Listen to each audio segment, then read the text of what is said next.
Welcome to JBS TV, the light and salvation.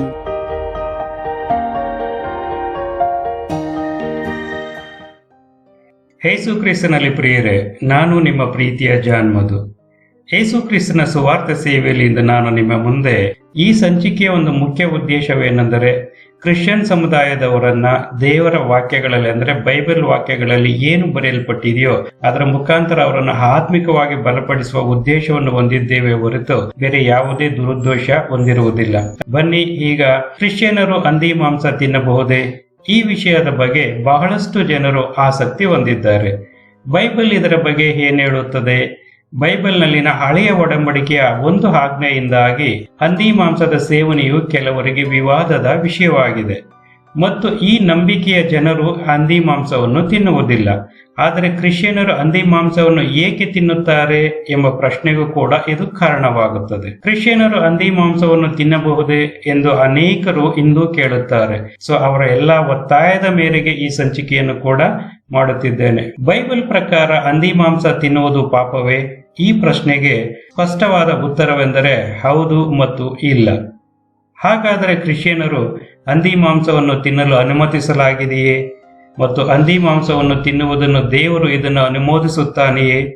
ವಾಸ್ತವವಾಗಿ ಉತ್ತರವು ತುಂಬಾ ಸರಳವಾಗಿದೆ.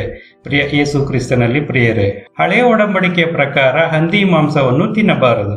ಹೊಸ ಒಡಂಬಡಿಕೆಯ ಪ್ರಕಾರ ಹಂದಿ ಮಾಂಸವನ್ನು ತಿನ್ನಬಹುದು. ಹಂದಿ ಮಾಂಸದ ಸೇವನೆಯ ಬಗ್ಗೆ ಸುಮಾರು 2020 ವರ್ಷಗಳು ಕಳೆದರೂ ಇನ್ನೂ ನಮ್ಮಲ್ಲಿ ಅನೇಕ ಗೊಂದಲಗಳಿವೆ. ಬನ್ನಿ ಇವುಗಳ ಬಗ್ಗೆ ಸಂಪೂರ್ಣವಾಗಿ ತಿಳಿದುಕೊಳ್ಳೋಣ. ಹಳೆಯ ಒಡಂಬಡಿಕೆಯಲ್ಲಿ ಹಂದಿ ಮಾಂಸ. View point number 1, Christian shouldn't heat pork. ಅಂದರೆ ಹಳೆ ಒಡಂಬಡಿಕೆಯಲ್ಲಿ ಹಂದಿ ಮಾಂಸವನ್ನ ತಿನ್ನಬಾರದು. ಏಕೆ ಎಂಬುದನ್ನು ನಾವು ಈಗ ನೋಡೋಣ.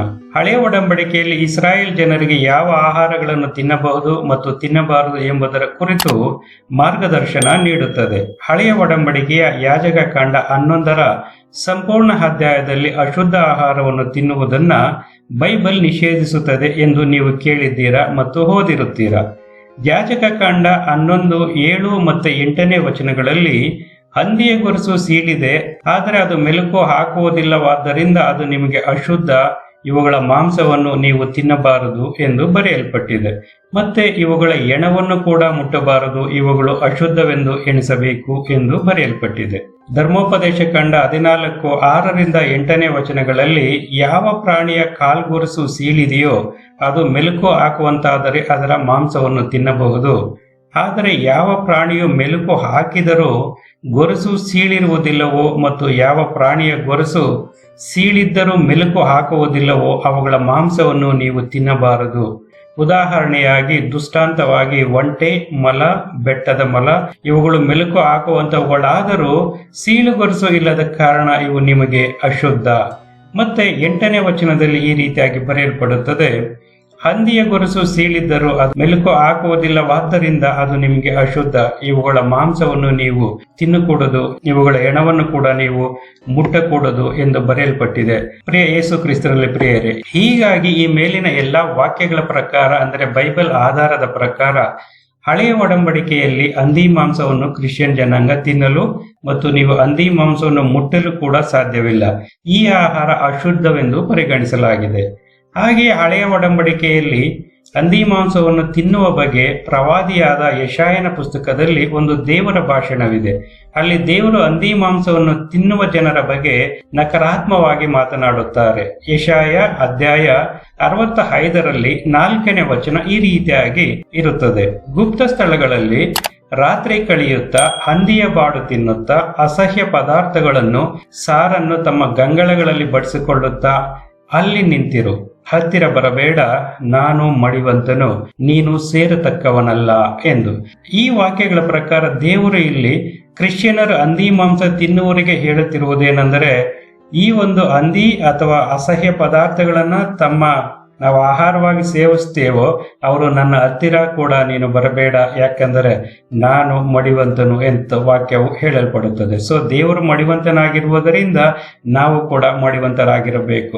ಜೊತೆಗೆ ವಾಕ್ಯವು ಹೇಳಲ್ಪಡುತ್ತದೆ, ನೀನು ಸೇರತಕ್ಕವನಲ್ಲ ಎಂದು 5ರಲ್ಲಿ ಹೇಳಲ್ಪಡುತ್ತದೆ. ನೀನು ಸೇರತಕ್ಕವನಲ್ಲ ಎಂದರೆ ನಾವು ದೇವರಿಗೆ ವಿರುದ್ಧವಾಗಿದ್ದೇವೆ ಎಂದು ಈ ವಾಕ್ಯದ ಅರ್ಥವಾಗಿದೆ. ಮತ್ತು ಯೆಶಾಯ ಅಧ್ಯಾಯ 66 17ನೇ ವಚನದಲ್ಲಿ ತೋಟದೊಳಗೆ ಪ್ರವೇಶಿಸುವುದಕ್ಕೆ ತಮ್ಮ ಮಧ್ಯದಲ್ಲಿನ ಒಬ್ಬ ಅಂಗಾಭಿನಯವನ್ನು ಅನುಸರಿಸಿ ತಮ್ಮನ್ನು ಶುದ್ಧೀಕರಿಸಿ ಪವಿತ್ರ ಮಾಡಿಕೊಂಡು ಹಂದಿಯ ಮಾಂಸವನ್ನು, ಅಶುದ್ಧ ಪದಾರ್ಥವನ್ನು, ಇಲಿಯನ್ನು ತಿನ್ನುವರು ಒಟ್ಟಿಗೆ ಕೊನೆಗಾಣುವರು ಎಂದು ಯೆಹೋವನು ನುಡಿಯುತ್ತಾನೆ ಎಂದು ಈ ವಾಕ್ಯವು ಹೇಳಲ್ಪಡುತ್ತದೆ. ಈ ವಾಕ್ಯದ ಪ್ರಕಾರ ಅಶುದ್ಧ ಮಾಂಸವನ್ನು ತಿನ್ನುವರು ಒಟ್ಟಿಗೆ ಕೊನೆಗಾಣುವರು ಎಂದು ಹೇಳುತ್ತಾರೆ. ಈ ವಾಕ್ಯಗಳ ಆಧಾರದ ಮೇಲೆ ಕೂಡ ಕ್ರಿಶ್ಚಿಯನ್ ಜನಾಂಗವು ಹಂದಿ ಮಾಂಸವನ್ನು ತಿನ್ನುವ ಹಾಗಿಲ್ಲ. ಹೀಗೆ ಈ ಎಲ್ಲಾ ರೀತಿಯ ಆಹಾರವನ್ನು ತಿನ್ನಲು ಇಸ್ರಾಯೇಲ್ ಜನರಿಗೆ ದೇವರು ಏಕೆ ಅವರಿಗೆ ಅನುಮತಿಸಲಿಲ್ಲ ಎಂದರೆ ಕಾರಣ ಒಂದೇ, ಅದರ ಹಿಂದೆ ಸರಿಯಾದ ಪೋಷಣೆ ಮತ್ತು ಆರೋಗ್ಯದ ಪ್ರಯೋಜನಗಳು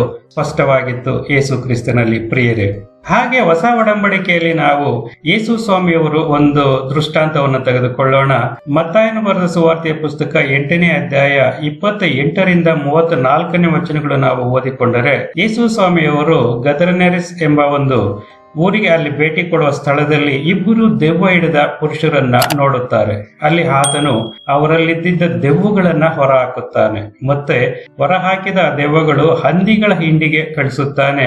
ಹಂದಿಗಳೆಲ್ಲವೂ ಸರೋವರಕ್ಕೆ ಬಿದ್ದು ಸತ್ತು ಮುಳುಗಿ ಹೋಗುತ್ತವೆ ಎಂದು ನಾವು ಓದಿಕೊಳ್ಳುತ್ತೇವೆ. ಈ ವಾಕ್ಯದ ಪ್ರಕಾರ ಆತನು ದೆವ್ವಗಳನ್ನ ಹೊರಹಾಕಿ ಅದನ್ನ ಹಂದಿಗಳ ದೇಹಕ್ಕೆ ಕಳಿಸುತ್ತಾನೆ. ದೆವ್ವಗಳು ಎಂದರೆ ದುರಾತ್ಮಗಳು ಎಂದರ್ಥ. ಸೊ ದುರಾತ್ಮಗಳೆಲ್ಲವೂ ಹಂದಿಯ ದೇಹಕ್ಕೆ ಸೇರಿಸಲ್ಪಟ್ಟದ್ರಿಂದ ಅಂದರೆ ದುರಾತ್ಮಗಳ ಸೇನೆ ಹೊಂದಿರುವ ಒಂದು ಆ ದೇಹವನ್ನ ನಾವು ತಿನ್ನಬಾರದು ಎಂದು ಕೂಡ ಅನೇಕ ಕ್ರಿಶ್ಚಿಯನ್ನರು ಹಂದಿ ಮಾಂಸವನ್ನ ತಿನ್ನದೇ ಇರಬಹುದು ಗೆಳೆಯರೆ. ಹಾಗೆ ಕೆಲವು ಕ್ರಿಶ್ಚಿಯನ್ನರು ಅಶುದ್ಧ ಆಹಾರವನ್ನು ಸೇವಿಸದಿರುವ ಬಗ್ಗೆ ಹಳೆಯ ಒಡಂಬಡಿಕೆಯಲ್ಲಿ ಅದೇ ಕಾನೂನುಗಳು ಇಂದು ದೇವರ ನಿಯಮದಲ್ಲಿ ಮುಂದುವರೆದಿದೆ ಎಂದು ನಂಬುತ್ತಾರೆ ಮತ್ತು ದೇವರ ನೈತಿಕ ಆಜ್ಞೆಗಳನ್ನು ನಾವು ಅನುಸರಿಸುತ್ತೇವೆ ಎಂದು ಹೆಚ್ಚಿನವರು ಅರ್ಥ ಮಾಡಿಕೊಳ್ಳುತ್ತಾರೆ. ಹೀಗೆ ಕೆಲವು ಕ್ರಿಶ್ಚಿಯನ್ನರು ಹಂದಿ ಮಾಂಸವನ್ನ ತಿನ್ನುವುದಿಲ್ಲ ಎಂಬುದಕ್ಕೆ ಕೆಲವು ವಿಭಿನ್ನವಾದ ಉದಾಹರಣೆಗಳು ಮತ್ತೆ ಕಾರಣಗಳು ಆಗಿರಬಹುದು ಯೇಸು ಕ್ರಿಸ್ತನಲ್ಲಿ. ಪ್ರಿಯರೇ, ಹಾಗೆ ಹಂದಿ ಮಾಂಸವನ್ನು ತಿನ್ನದೇ ಇರುವುದಕ್ಕೆ ಹಲವು ವೈಜ್ಞಾನಿಕ ಕಾರಣಗಳು ಕೂಡ ಉಂಟು. ಅವು ಏನೆಂದರೆ, ಹಂದಿ ಮಾಂಸವು ತಿನ್ನುವುದು ಪರಾವಲಂಬಿ ಸೋಂಕುಗಳಿಗೆ ಕಾರಣವಾಗಬಹುದು. ಟೇನಿಯಾ, ಸೋಲಿಯಂ ಅಥವಾ ಹಂದಿ ಟೇಪ್ ವರ್ಮ್ಸ್ ಕರುಳಿನ ಪರಾವಲಂಬಿಯಾಗಿ ಹೆಚ್ಚಿನ ಸಮಯ ಇದು ಸಾಂದರ್ಭಿಕವಾಗಿ ಸಿಸ್ಟಾಸಕೋಸಿಸ್ ಎಂಬ ರೋಗವನ್ನು ಉಂಟು ಮಾಡಬಹುದು. ಇದು ಅಪಸ್ಮಾರಕ್ಕೆ ಕಾರಣವಾಗುತ್ತದೆ. ಹಂದಿಗಳು ಮನುಷ್ಯನಿಗೆ ವರ್ಗಾವಣೆಯಾಗಬಹುದಂತ ಪರಾವಲಂಬಿಗಳು ಮತ್ತು ರೋಗಗಳ ವ್ಯಾಪ್ತಿಗೆ ಆಶ್ರಯ ನೀಡುತ್ತವೆ. ಮತ್ತು ಕೊಲೆಸ್ಟ್ರಾಲ್ ಮತ್ತು ಕೊಬ್ಬಿನಾಂಶಗಳು, ಬ್ಯಾಕ್ಟೀರಿಯಾಗಳು ಮತ್ತು ಟಾಕ್ಸಿನ್ಗಳು, ಹಲವಾರು ಪರಾವಲಂಬಿಯಂತ ವಿಭಿನ್ನ ಹಾನಿಕರವಾದ ಬ್ಯಾಕ್ಟೀರಿಯಾಗಳು ಮತ್ತು ಹಂದಿಯ ಒಂದು ಆಹಾರ ಕ್ರಮ ಒಂದು ರೀತಿ ಸರಿಯಾಗಿಲ್ಲುವುದರಿಂದ, ಅಂದರೆ ಮನುಷ್ಯರಿಗೆ ಬೇಡದಿರುವುದನ್ನೇ ಹಂದಿ ಸೇವಿಸುವ ಕಾರಣದಿಂದ ಹಂದಿ ಮಾಂಸವು ಕನಿಷ್ಠ ಆರೋಗ್ಯಕರವಾಗಿದೆ ಎಂದು ವೈಜ್ಞಾನಿಕ ಪುರಾವೆಗಳು ಸಾಬೀತುಪಡಿಸುತ್ತವೆ. ಸೊ ಇದರಿಂದ ಹಂದಿ ಮಾಂಸದಲ್ಲಿ ಕೊಬ್ಬು ಮತ್ತು ಕೊಲೆಸ್ಟ್ರಾಲ್ ಅಧಿಕವಾಗಿರುವುದರಿಂದ ಹೃದಯದ ಸಂಬಂಧ ಕಾಯಿಲೆಗಳು, ಸ್ಥೂಲಕಾಯತೆಗಳು ಮತ್ತು ದೊಡ್ಡ ಕರುಳಿನ ಕ್ಯಾನ್ಸರ್ ಸಂಭವಕ್ಕೆ ಕಾರಣವೂ ಕೂಡ ಆಗುತ್ತದೆ. ಈ ಎಲ್ಲಾ ವಾಕ್ಯಗಳ ಆಧಾರದ ಮೇರೆಗೆ ಮತ್ತು ಈ ವೈಜ್ಞಾನಿಕ ಪುರಾವೆಗಳಿಂದ ಕೆಲವರು ಹಂದಿ ಮಾಂಸವನ್ನ ಸೇವಿಸುವುದಿಲ್ಲ. ಅದಕ್ಕೆ ಕಾರಣ ಹಳೆಯ ಒಡಂಬಡಿಕೆಯಲ್ಲಿರುವ ಆ ಒಂದು ಮಾತು, ಅಂದರೆ ದೇವರು ನಮಗೆ ಕೊಟ್ಟಂತ ಒಂದೇ ಒಂದು ಮಾತು ಏನೆಂದರೆ, ನೀವು ಹಂದಿಯನ್ನ ಮುಟ್ಟಲೂಬಾರದು, ಸೇವಿಸಲೂಬಾರದು ಎಂದು. ಇದಕ್ಕಾಗಿ ಅನೇಕ ಕ್ರಿಶ್ಚಿಯನರು ಹಂದಿ ಮಾಂಸವನ್ನ ಸೇವಿಸದೇ ಇರುವುದಕ್ಕೆ ಒಂದು ಕಾರಣವಾಗಿರುತ್ತದೆ. ಈ ಒಂದು ಸಂಚಿಕೆಯಲ್ಲಿ ತಿಳಿಸಲ್ಪಟ್ಟ ಪ್ರಕಾರ ಹಳೆ ಒಡಂಬಡಿಕೆಯಲ್ಲಿ ಇರುವ ಕೆಲವೊಂದು ದೇವರ ಆಜ್ಞೆಗಳನ್ನ ಅನುಸರಿಸುವವರು, ನಂಬುವವರು ಇಂದಿಗೂ ಕೂಡ ಹಳೆ ಒಡಂಬಡಿಕೆಯ ಪ್ರಕಾರವೇ ಅವರು ಹಂದಿ ಮಾಂಸವನ್ನ ಸೇವಿಸುವುದಿಲ್ಲ. ಆದರೆ ಹೊಸ ಒಡಂಬಡಿಕೆಯಲ್ಲಿ ಯೇಸು ಸ್ವಾಮಿಯವರು ಆಜ್ಞಾಪಿಸಿದ್ದಾರೆಂದು ಆ ವಾದದ ಪ್ರಕಾರ ಹಂದಿ ಮಾಂಸವನ್ನು ಸೇವಿಸುವುದರಿಂದ ಯಾವುದೇ ರೀತಿಯ ತಕರಾರು ಕೂಡ ಇರುವುದಿಲ್ಲ. ಇದು ನಿಮಗೆ ಬಿಟ್ಟ ವಿಷಯವಾಗಿದೆ ಪ್ರಿಯ ಯೇಸು ಕ್ರಿಸ್ತನಲ್ಲಿ. ಪ್ರಿಯರೇ, ಈ ಸಂಚಿಕೆ ನಿಮಗೆ ಉತ್ತಮವಾಗಿ ಆತ್ಮಿಕ ಜ್ಞಾನವು ಹೆಚ್ಚಿಸಲ್ಪಟ್ಟಿದೆ ಎಂದು ನಂಬುತ್ತಾ ಈ ಸಂಚಿಕೆಯನ್ನ ನಿಮ್ಮ ಎಲ್ಲಾ ಸ್ನೇಹಿತರಿಗೂ ನೀವು ಫಾರ್ವರ್ಡ್ ಮಾಡಿ ನಮ್ಮ ಸೇವೆಯಲ್ಲಿ ನೀವು ಕೂಡ ಸಹಾಯ ಮಾಡಬೇಕೆಂದು ಬೇಡಿಕೊಳ್ಳುತ್ತಾ, ಇಂತಿ ನಿಮ್ಮ ಪ್ರೀತಿಯ ಸಹೋದರ ಜಾನ್ಮಧು. ಯೇಸು ಕ್ರಿಸ್ತನ ಸೇವೆಯಲ್ಲಿ ಸದಾಕಾಲವೂ ನಿಮ್ಮೊಟ್ಟಿಗೆ. ದೇವರು ನಿಮ್ಮನ್ನು ಆಶೀರ್ವದಿಸಿ ಕಾಪಾಡಲಿ. ಆಮೇನ್.